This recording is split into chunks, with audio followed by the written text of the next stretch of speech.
Hello everyone and welcome back to another edition of Dime Box Discoveries. Although today, nothing out of the Dime Box. These are all either trades or bought off eBay or bought off COMC or some other places that they were acquired. So let's jump right into it and show you a lot of fun stuff today. I really like what's in here. Start off with some stuff not on screen, showed off a little bit. My girlfriend went to a game recently and they had the Reds yearbook for 2024. Unfortunately, of course, Matt McClain not playing this year for the Reds, at least not yet injured. But there's Ellie De La Cruz, so that's kind of cool. All right. Also kind of neat. Check this out. This is post off the back of a box. It was a Honeycombs box, I believe. This is 2019 Top Soccer. Now, you're going to say, where did I get this? Did your friend Scott? He has some weird stuff. Did he get it for you? Did you find it at a show? No, this actually came out of a pantry off a box of cereal. Now, you're going to say, but Jeff, I thought you said it was 2019. Who had a box from 2019 still in their pantry? Well, let's just say my girlfriend was a little behind on cleaning out her closet, out her pantry, so I ended up with some soccer cards. All right. This is super duper cool. Super cool. Check this out, man. It is a record. The Miami Marching Band from 1986 season. The Miami Redhawks, Redskins back then. Ran into my guy, met up with him, Brent BK from Mac Wax Stacks. Follow him on YouTube if you're not already, Mac Wax Stacks. We met up in person, finally got to meet as I was driving through his area. So we met up at lunch. It was really cool. So, but look at this, is really neat, man. This is like the band's got all the different people who played in the band. So really cool. There's the record. Oh, man, that's awesome. That is so cool. So, okay. Now let's get to some cards, shall we? Here we go. Stuff out of most out of trades. Love this set. 1987 Home Plate Heroes out of Kraft. A couple of these. Kirby Puckett and Vince Coleman. They were off of the side of a box, by the way, like Kraft Mac and Cheese. This is actually a bigger set than you realize. It's 48 cards is the full set. I now have 23 of them, so just about the halfway point. How about some Post? Are these 2022 posts? I think these are 2022 posts. This is Ichiro's first year. So yeah, 2002. I said 2022, I meant 2002.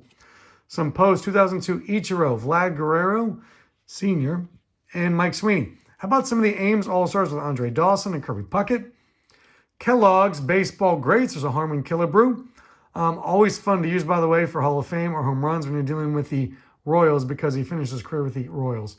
Kirby Puckett Performer Collection. This actually is like, there we go, 7-Eleven and Citgo out of a set out of there. So that's really cool. And then this is really, really neat.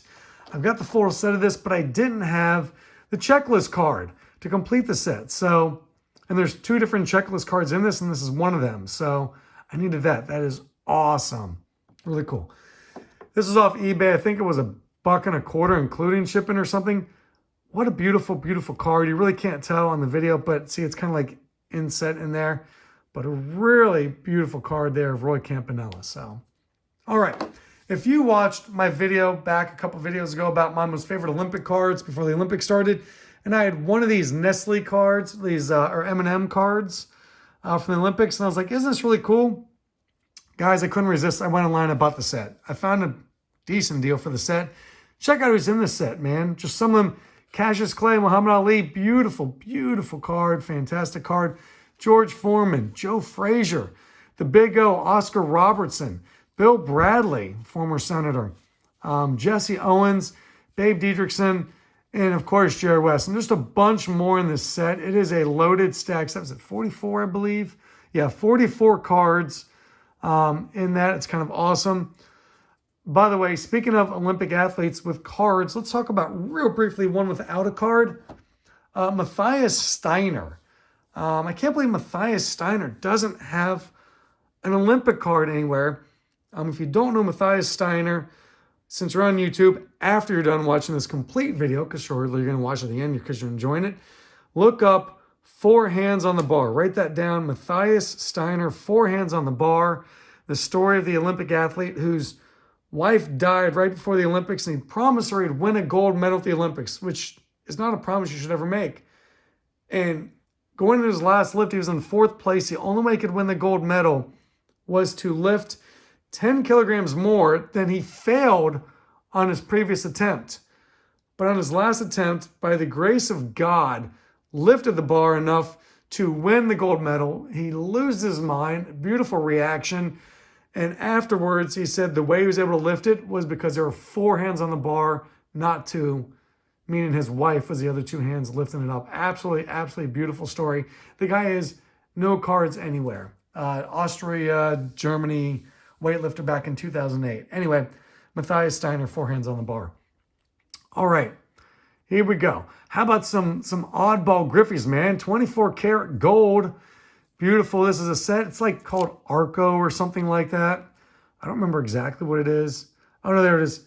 Alrac, 1991 Alrac Enterprises.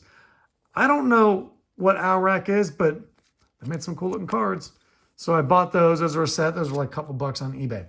Now, really cool stuff. If you watch my videos, you know I collect all the different Cincinnati guys who played high school ball in Cincinnati, because I'm from Cincinnati. Check this out. This stuff came off COMC. Look at this. Dave Parker autograph with the picture with his high school uniform. Oh my gosh, that's Cordier Tech is where he played high school baseball. And you gotta get these autographs now like this. That's 10 out of 75. I think it was like 10 bucks or something. So his autograph's hard to get now. He's got Parkinson's and it's really kind of eating him up. So look at that. He's in this high school uniform with the autograph. Freaking awesome. Jim Bunning from Cincinnati with an auto there. And how about a guy named Peyton Burdick, also from the Cincinnati area, an autograph there. Now, 2 non-autograph cards. How about a John Stockton 100 stripe wild card? That is incredible. And you won't believe me if I told you $2 on COMC.com. That was $2 on there. Isn't that wild for a 100 stripe of John Stockton? Unbelievable. And this one, this card right here completes my entire run of Dave Von Olen cards, of every single card of his, except for there's 3 of them that are like photo cards that were giveaways on certain days, and I cannot find those things anywhere. But every single card of his, all minor league cards, I now have every single one. I'm the #1 collector of David Von Olen cards anywhere in the world. And why does that matter, you say? Why am I collecting David Von Olen? Because the very first baseball card I ever got was in a pack of 1987 Topps. I found $1 on the ground, bought 2 packs of 87 Topps for 50 cents a piece in my brother's baseball game. Opened it up, and the very top card on there was a 1987 Topps David Von Olen Oakland A's card. So I've been a David Von Olen fan ever since. All right. This is an interesting case here. I didn't pay a lot for it because it was trimmed. This came off of eBay. This is a 1909 to 1911 T206 card. And it's trimmed. I don't know, like I got it for a better price. It was trimmed, but I think I don't love as much as I should because I'm missing the borders on that. Anyway, why did I get a Lee Tannehill card? Well, Lee Tannehill is from Cincinnati, Ohio, and this is his rookie card. So that goes along with all my other Cincinnati cards. Also, by the way, if you really want to impress your friends with trivia, the very first home run hit at Old Comiskey Park was hit by Lee Tannehill from Cincinnati, Ohio. Actually, technically from Dayton, Kentucky, literally on the river, across the river, directly facing Cincinnati. Same as Todd Benzinger, by the way. This is I think this is the very last sticker I need to complete this one sticker book I'm working on. So there it is. That one came in. I will finish that sticker. Awesome. Matt McClain into that for the Topps All-Star Trophy rookie card team. That'll go in the binder. I'm going to come back to that in a moment. This also came off eBay for $1, including shipping. There's a guy who does some like, there it is, Edward Vila, I guess his name is. He's an artist, does some of his own art trading cards, numbers and autographs, I guess. But Andrew Benintendi, beautiful, beautiful card. Cincinnati native from Madeira High School.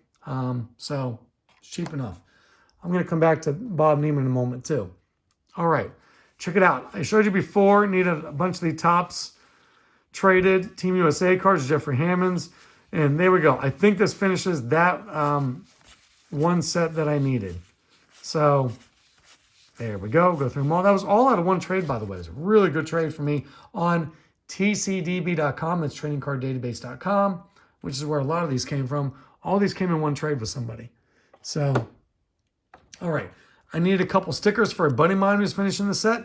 So I traded and got the Upper Deck stickers. So there you go. Those are going to actually go in. And I did buy 2 of the Project 2020 Mark McGuire's because now you can get them for pretty freaking cheap. I think these were like $2.50 or $3 a piece or something like that.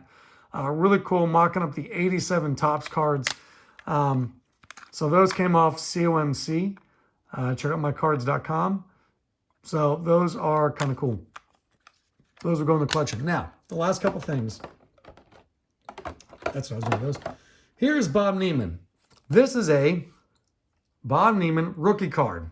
1955 Bowman. I get the rights of 55 Bowman? I think it is. And this is a 61 Topps, right? It is a 61 Topps. No, sorry, 52 Bowman. I want to say 55. 52 Bowman from Bob Neiman. This is a rookie card. Why Bob Neiman, you say? Once again, a Cincinnati guy. But let me tell you a quick story. Bob Neiman might be the best player you've never heard of. A lot of knee injuries and bad legs and things. Really, really limited his career. Had like 3,000 something at bats. And you're going to say, Jeff, how good was he really? I've never heard of him. How good could he have been? To give you an idea, and 3,000 at bats and a pretty long career, because this is not his last card. You can see he was in the big leagues for like 14 or 15 years, but really limited in most of the years hitting.